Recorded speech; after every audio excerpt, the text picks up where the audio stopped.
Welcome to the Slop Farm. Enjoy the video.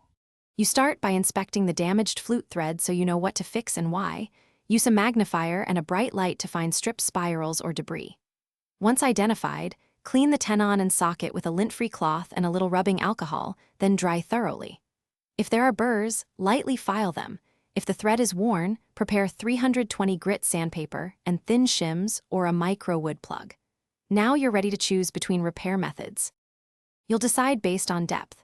For shallow wear, tightly wind Teflon tape or super thin linen thread around the tenon, coat with diluted white glue and trim flush. This rebuilds diameter and thread profile. For deep or irregular damage, fit a precisely sized micro wood plug, glue it into the socket, let cure, then re-drill and recut the tenon to original specs.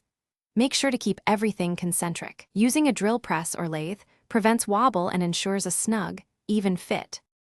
You reassemble the flute carefully, engaging the repaired joint smooth and even. If it binds, do not force it.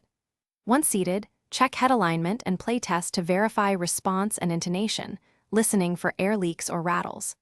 If the fit is too tight or loose, remove the joint and adjust shims or sand tiny amounts, typically 1/10 to 1/2 millimeter, until the engagement is correct.